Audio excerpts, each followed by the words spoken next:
बिस्मिल्लाहिर्रहमानिर्रहीम। अस्सलाम वालेकुम प्यारे दोस्तों, सब दोस्तों को हमारे channel health and beauty tips में खुश आमदीद।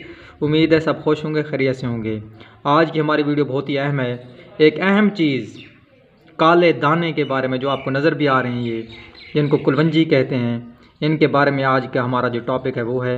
आप इसको आखिर तक वीडियो को देखेंगे, इंशाल्लाह आपको इस कुलवंजी के मुकम्मल फ़वाइद और खाने का तरीका बताएंगे, और ऐसे फ़वाइद और ऐसा खाने का तरीका जो आपने पहले नहीं सुना होगा।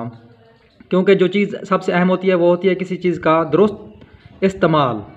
अब चीज़ मौजूद हो, फ़र्ज़ किया मेरे पास मोटरसाइकिल मौजूद है, लेकिन मुझे उसका सही इस्तेमाल नहीं आता, चलाना नहीं आता, तो मुझे उसका फ़ायदा नहीं मिलेगा। अब यही चीज़ अहम होती है कि कुलवंजी आपके पास है, आप खाते भी हैं, लेकिन सही तरीके से नहीं खाते तो आपको उसका मुकम्मल फ़ायदा, भरपूर फ़ायदा उसका नहीं मिलेगा। तो उस मुकम्मल फ़ायदे के लिए वीडियो बनाई गई है, आप इसको आखिर तक देखेंगे। चैनल को सब्सक्राइब करना ना भूलें। चलें दोस्तों, अब जब चलते हैं हम भाई इसका क्या क्या फ़ायदे क्या क्या, पहले थोड़े से फ़ायदे देखते हैं, फिर इसका मुकम्मल हम देखेंगे कि खाने का तरीका। तो हदीस मुबारक है कि कुलवंजी में यानी काले दाने में मौत के सिवा हर बीमारी का इलाज मौजूद है, शिफा मौजूद है। तो बहुत ही अहम चीज़ है, हम इसको इस्तेमाल नहीं करते। हर बीमारी का इसमें इलाज है। जदीद तहकीक में बहुत ये बात बताई गई है कि हर बीमारी का, शुगर है, मोटापा है, कैंसर है, जोड़ों का दर्द है, जिनसी अज़ा के जो बीमारियां हैं, जिनसी बीमारियां हैं, औलाद ना पैदा होना, बांझपन की बीमारी, उन तमाम में ये बहुत ज़्यादा इस्तेमाल की जाती है और इसके बहुत से फ़वाइद भी हैं। मेथी दाने और कुलवंजी, मेथी दाने और इलायची के बारे में हमने वीडियो और भी बनाई हैं, वो भी आप देखें। आज हम सिर्फ कुलवंजी की बात कर रहे हैं। तो बहुत ही बेहतरीन चीज़ है ये, ग़िज़ाई लिहाज से भी, तिब्बी लिहाज से भी, तो रूहानी लिहाज यानी इस्लाम ने हमें बताया है कि इसमें बहुत से फ़ायदे हैं। तो हमने इसको इस्तेमाल करना है, तो भरपूर फ़ायदा उठाना है इससे। इसको फजूल ना समझें, लेकिन इसकी अहम चीज़ ये होती है कि इसकी असल हालत लेनी है आपने। बाज़ार में बाज़ नकली भी चीज़ें होती हैं, तो असल कुलवंजी यही होती है, आपको नज़र आ रही है जिस तरह। तो ये आप लें और इसको इस्तेमाल करें। शुगर की बीमारी में बहुत ज़्यादा इस्तेमाल होती है, इसका पानी इस्तेमाल किया जाता है। अब हम चलते हैं कि इसका सही इस्तेमाल का तरीका क्या है कि जिससे हम इससे भरपूर फ़ायदा उठा सकें। 3-4 तरीके मैं आपको बताऊंगा, आप उनमें से कोई भी इख्तियार कर लें।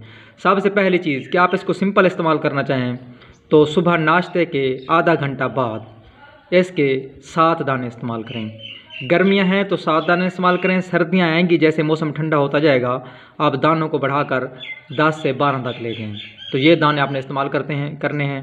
और अहम चीज़ जो है वो है लगातार कंटिन्यूटी, जिसको कहते हैं, तसलसल के साथ इस्तेमाल करेंगे फिर फ़ायदा होगा। अक्सर मैं कहता हूँ कि देसी चीज़ें जितनी भी होती हैं उनको अगर आप तसलसल से इस्तेमाल करेंगे तो फ़ायदा होगा। एक दिन इस्तेमाल करें फिर महीना इस्तेमाल करें, कोई फ़ायदा नहीं है, क्योंकि ये चीज़ें ऐसे ऐसे असर दिखाती हैं अपना। आप एक दिन इस्तेमाल करें फिर छोड़ दें, कोई फ़ायदा नहीं है। आप इसको लगातार एक रूटीन बनाएं, जिस तरह ग़िज़ा हमारी रूटीन है, तो ये भी रूटीन बनाएं, ये भी ग़िज़ा का हिस्सा बनाएं।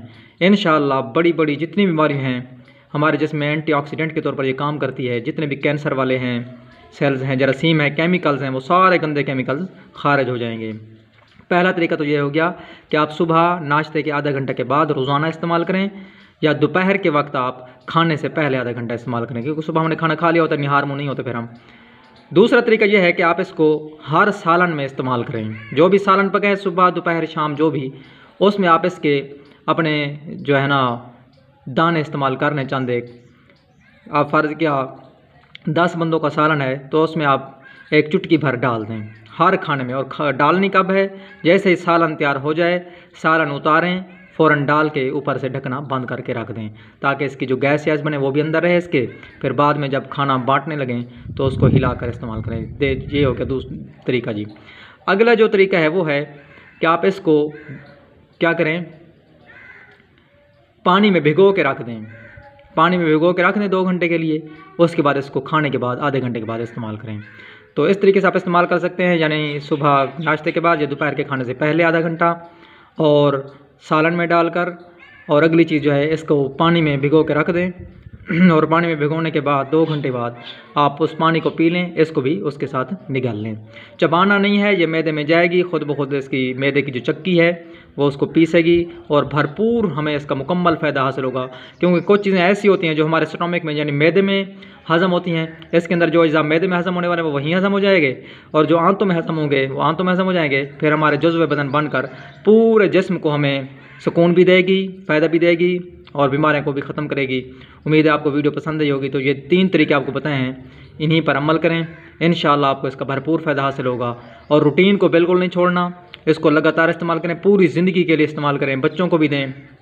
देखना इंशाअल्लाह बालों का रंग भी काला हो जाता है इसके इस्तेमाल से, क्योंकि इनका रंग स्याह है। तमाम बीमारियां जड़ से ख़त्म हो जाती हैं। वीडियो देखने का बहुत बहुत शुक्रिया। अपनी सेहत का, अपने इर्द गिर्द के लोगों का बहुत ज़्यादा ख्याल रखिएगा। अल्लाह हाफिज़।